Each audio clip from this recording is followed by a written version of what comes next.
Ada apa Om kesini? Sudah saatnya kalian menepati janji keluarga. Janji apa maksudnya? Jangan pura-pura lupa, waktunya sudah tiba. Tapi Om, aku tidak mengerti. Rumah benar-benar sepi malam itu. Hanya suara jam dinding yang berdetak pelan. Sampai tiba-tiba, pintu belakang terbuka tanpa suara. Aku pikir maling. Tapi saat aku menoleh, yang berdiri di sana adalah omku sendiri. Dan kata-kata pertamanya membuat hidupku berubah selamanya. Sudah waktunya kamu menepati janji keluarga kalian. Halo semuanya, apa kabar kalian hari ini? Semoga selalu sehat, dilancarkan rezekinya, dan dijauhkan dari masalah yang tidak perlu ya. Seperti biasa, sebelum kita mulai cerita yang penuh drama dan rahasia ini, jangan lupa bantu channel ini dengan klik tombol like, subscribe, dan share ke teman-teman kalian. Karena di sini kita bukan cuma dengar cerita, tapi juga belajar dari kehidupan. Dan malam ini aku akan membagikan kisah yang benar-benar mengubah hidupku tentang seorang om yang datang diam-diam dan membawa masa lalu yang selama ini disembunyikan keluargaku. Malam itu, aku sendirian di rumah. Mama sedang keluar kota karena urusan keluarga. Papa sudah lama meninggal. Rumah terasa sunyi, terlalu sunyi. Aku sedang di ruang tamu menonton TV tanpa benar-benar fokus. Ketika tiba-tiba, krek! Suara pintu belakang terbuka. Jantungku langsung berdegup kencang. Aku berdiri perlahan, mengambil sapu sebagai senjata seadanya. Langkahku pelan menuju dapur. Dan saat aku melihat sosok itu, Om, suaraku bergetar. Dia berdiri di sana dengan wajah yang tidak biasa, serius, dingin, dan seperti menyimpan sesuatu. Jangan takut, katanya pelan. Aku kesini bukan untuk menyakitimu. Tapi Om masuk tanpa bilang. Aku masih waspada. Dia tersenyum tipis. Karena kalau aku datang terang-terangan, ibumu tidak akan mengizinkan. Kalimat itu langsung membuatku bingung. Maksud Om apa? Dia duduk di kursi dapur, menatapku dalam-dalam, lalu berkata sesuatu yang tidak pernah aku bayangkan sebelumnya. Aku dan keluargamu punya masa lalu yang belum selesai. Om mulai bercerita. Dulu, jauh sebelum aku lahir, ternyata keluarga kami dan keluarganya sangat dekat.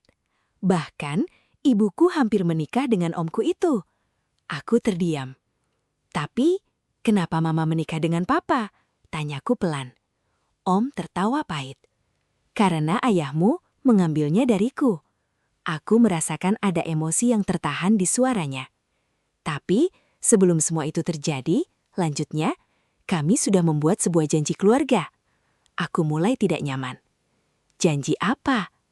Dia menatapku tajam. Bahwa, jika kami tidak jadi bersama, maka anak kami kelak akan dipersatukan. Aku langsung berdiri. Tidak mungkin, itu kan dulu. Itu bukan keputusan aku. Om menghela napas panjang. Aku tahu, tapi janji tetaplah janji. Sejak malam itu, hidupku berubah. Om mulai sering datang. Kadang siang, kadang malam. Dia membawa foto anaknya. Seorang pria tampan, tapi sorot matanya dingin. Namanya Arga, kata Om. Dia sudah tahu tentang kamu. Aku mulai merasa terjebak. Mama juga mulai berubah.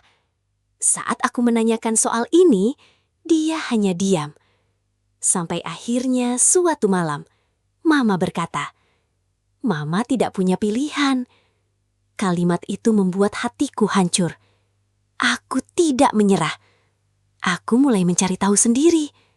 Dan disitulah aku menemukan sesuatu. Sebuah surat lama milik Papa. Isinya membuat tubuhku gemetar. Ternyata janji itu bukan sekadar janji biasa. Papa dulu berutang besar kepada keluarga Om. Dan sebagai jaminan, ia menyetujui perjanjian itu. Artinya, aku bukan sekadar dijodohkan. Aku sedang dijadikan alat untuk membayar hutang masa lalu. Malam itu, Om datang lagi. Besok kamu akan bertemu Arga, katanya tegas. Aku berdiri, menatapnya tanpa rasa takut lagi. Tidak, Om terkejut. Ini bukan hidup kalian lagi, lanjutku. Ini hidup aku. Mama menangis di belakangku. Tapi kali ini, aku tidak mundur. Aku bukan barang untuk menutup kesalahan masa lalu. Akhirnya, aku memilih pergi dari rumah itu. Bukan karena aku tidak sayang keluarga, tapi karena aku tidak mau hidupku ditentukan oleh janji yang tidak pernah aku buat.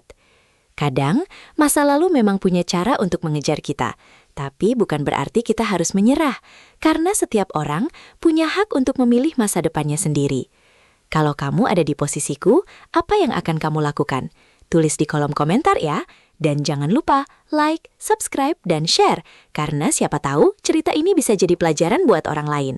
Sampai ketemu di cerita berikutnya yang lebih mengejutkan dan lebih menyentuh hati.